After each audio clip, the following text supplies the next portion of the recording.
बड़ी खबर आपको बता दें, बार काउंसिल चुनाव में पश्चिम बंगाल में टीएमसी की बड़ी जीत हुई है। 23 में 15 सीटों पर परचम लहराया है। बीजेपी को सिर्फ 3 सीटें मिली। ममता बनर्जी की शानदार जीत। पश्चिम बंगाल में टीएमसी की आंधी में उड़ गई पूरी की पूरी बीजेपी। आपको बता दें कि पश्चिम बंगाल में ममता बनर्जी की शानदार जीत हुई है। ममता बनर्जी के गुट की जो है बम्पर जीत हुई है। कोलकाता हाई कोर्ट के बार काउंसिल चुनाव में 23 में से 15 सीटों पर ममता बनर्जी का कब्जा हुआ है। ये ममता बनर्जी गुट की सबसे बड़ी जीत मानी जा रही है। अभी हाल ही में विधानसभा के चुनाव हुए थे और विधानसभा चुनाव में कैसे ममता बनर्जी के साथ जो हुआ, क्या करने की कोशिश की गई थी, आप अच्छे से जानते हैं कि कैसे चुनाव जीता गया, किन किन साम दाम दंड भेद के प्रयोगों से जो है यहाँ भारतीय जनता पार्टी की सरकार बनी है। लेकिन अब बता दें कि सरकार बनने के बाद भी यहाँ ममता बनर्जी का दबदबा कम नहीं हुआ है। 23 सीटों में से 15 सीटों पर ममता बनर्जी ने अकेले कब्जा जमाया है। इससे आप अंदाजा लगा सकते हैं कि ममता बनर्जी का जलवा अभी भी बरकरार है। बंगाल विधानसभा चुनाव में सत्ता गंवाने के बाद तृणमूल कांग्रेस के लिए कोलकाता हाईकोर्ट का जो चुनाव है, बार काउंसिल का, वो राहत लेकर आया है।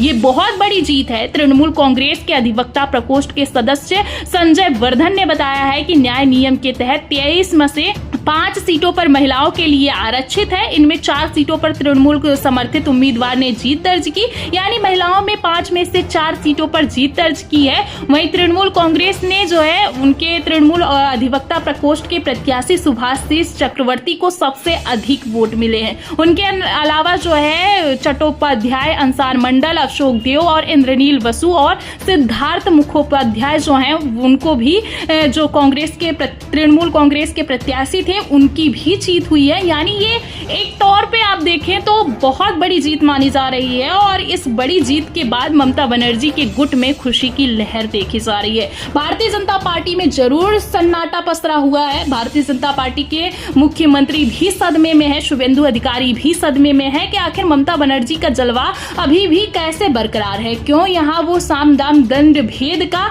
जो है इस्तेमाल करने के बावजूद भी चुनाव हार जाते हैं। और ये भी है, और बुद्धिजीवी वर्ग मत जो उनका है ये भी नहीं समझ पा रहा है कि आखिरकार हमारी सरकार बनने के बाद भी इतनी करारी हार कैसे हो सकती है। तो आप समझिए किस तरीके से यहाँ बड़ी चोट बीजेपी को लगी है।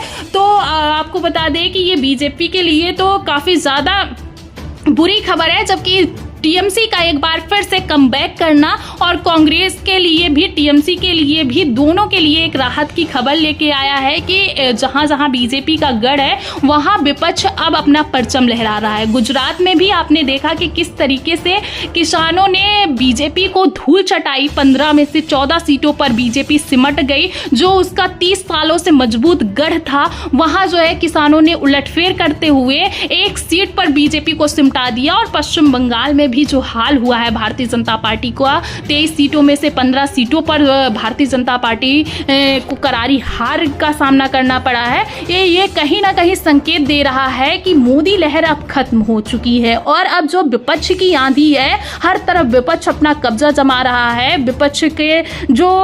विपक्ष परिवर्तन लाने की कोशिश कर रहा था और जनता उसमें विपक्ष का साथ दे रही है। तो ये कहीं ना कहीं अब जमीनी हकीकत जो है बीजेपी को दिखती नजर आ रही है और ये जो जनता है वोट से चोट दे रही है बीजेपी को, ये अपने आप में बहुत बड़ी बात है।